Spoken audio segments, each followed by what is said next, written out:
गेल्या 24 तासापासून कळवण तालुक्यामध्ये पावसाची जोरदार बॅटिंग सुरू असल्याचं चित्र आपल्याला पाहायला मिळतं आहे आणि त्याच पद्धतीने आपण जर बघितलं तर चनकापूर धरण क्षेत्र असेल, पुनद डॅम धरण क्षेत्र असेल, या ठिकाणी देखील मोठ्या प्रमाणात पाऊस कोसळत असल्याने त्या धरणांच्या पाणीसाठ्यामध्ये वाढ होताना आपण तासोनतास बघतो आहोत आणि त्याच पद्धतीने धरण क्षेत्रातून पाण्याचा विसर्ग देखील केलेला आहे। त्या पद्धतीने प्रशासनाने काय खबरदारी घेतलेली आहे, किती क्युसेस पाण्याचा विसर्ग त्या ठिकाणाहून सोडण्यात आलेला आहे, या संदर्भात आपण कळवणचे तहसीलदार रोहिदास वारोळे हे आपल्यासोबत कॉल लाईनवर जोडले गेलेले आहेत। आपण पुढील माहिती त्यांच्याकडून घेऊया। वारोळे साहेब नमस्कार। नमस्ते नमस्ते बोला सर, गेल्या 24 तासापासून कळवण तालुक्यामध्ये खास करून चनकापूर धरण क्षेत्र असेल, पुनद धरण क्षेत्र असेल, यामध्ये जोरदार पावसाची बॅटिंग सध्या सुरू आहे।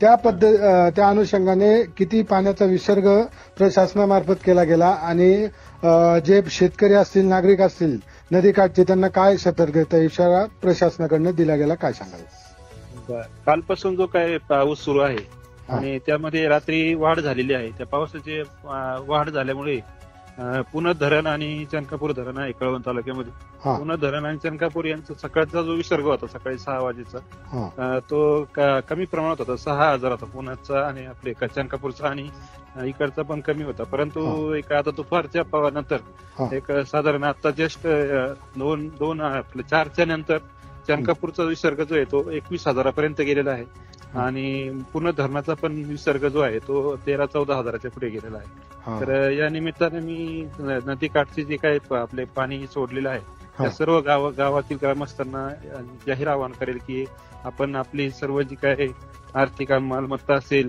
किंवा अन्य काही वस्तू असतील, वैयक्तिक साधनं असतील, याची आपण दक्षता घ्यायची आहे आणि कोणीही सदरच्या विसर्गाच्या अनुषंगाने नदीकाठी जाण्याचा प्रयत्न करायचा नाही, जेणेकरून आपली जीवित किंवा वित्त हानी होणार नाही, याचं मी सर्व ग्रामस्थांना, तालुकावासियांना आवाहन केलेलं आहे।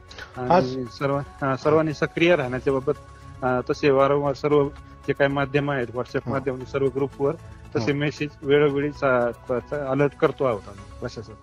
सर, आज रविवार आहे, सुट्टीचा दिवस आहे, तरी देखील पावसाची तमान बाळगता आपण पुनद डॅम असेल, चनकापूर डॅम असेल याची पाहणी करताय, नदीकाठी फिरता आहे। आता सध्या चनकापूर धरण आणि पुनद डॅम मध्ये किती टक्के पाणी साठा उपलब्ध झालेला? आता चनकापूर 90% पुढे भरलेला आहे सध्या, म्हणजे जवळजवळ 100 जवळच आलेला आहे आणि हे पुनद धरण पण 80% पर्यंत गेलेलं आहे। पण मग ही कंटिन्यू सुरू असल्यामुळे टक्केवारी थोडीशी खाली आहे, परंतु पण होईलच 100% जवळ दोन्ही पण धरणात लागतील। परंतु सर, पाणी साठा एवढ्या टक्क्याने आहे धरणांमध्ये आणि पावसाचा जोर वाढत असून पुढील काळामध्ये कशा पद्धतीने टप्प्याटप्प्याने विसर्ग केला जाईल, त्या अनुषंगाने शेतकऱ्यांची पिकं असतील, वीज तंत्र असतील, यंत्र असतील, त्या संदर्भात शेतकऱ्यांनी आताच काय उपाययोजना करणं गरजेचं आहे? नाही, शेतकऱ्यांना ऑलरेडी आम्ही तसं सतर्क केलेलं आहे। त्यांनी जे काही त्यांचे वीज वितरकची साधनं वगैरे आहेत ते ऑलरेडी काढून घेतलेले आहेत, कारण आपण वेळोवेळी त्यांना सतर्क करत आलेलो आहोत। आणि जे काय पाटबंधारे विभागाचे कार्यकारी अभियंता असतील, त्यांचे उपअभियंता असतील, हे वेळोवेळी तसे मेसेज पास करतायत आणि त्यांचं ते नियंत्रण जे आहे, त्यांच्या ज्या प्लॅनिंग प्रमाणे, त्यांच्या नियोजनाप्रमाणे जसं साठा वाढतोय त्या पद्धतीने विसर्ग वाढवतायत। त्यामुळे तशी सर्व यंत्रणा अलर्ट केलेली आहे। परंतु शेतकऱ्यांचं आता जे काही नदीकाठी जर अतिक्रमण वगैरे झालेलं असेल तर त्या पिकाचं मात्र नुकसान होणार आहे, कारण आता याला नाविलाज आहे, कारण जो काय पाण्याचा विसर्ग आहे तर त्या अनुषंगाने त्यांना नियोजन करणं क्रमप्राप्त आहे प्रशासनाला, त्यानुसार विसर्ग होणार आहे। त्याबाबत ऑलरेडी सतर्क करण्यात आले सर्व शेतकरी बंधूंना। सर, ज्या शेतकऱ्यांचे जे नुकसान होईल त्याचे पंचनामे वगैरे आपल्या प्रशासनामार्फत नंतर केले जातील का, त्या संदर्भात काय सांगा? त्याबाबत जे काही शासन निर्देश देतील त्याप्रमाणे आम्ही कारवाई करणार।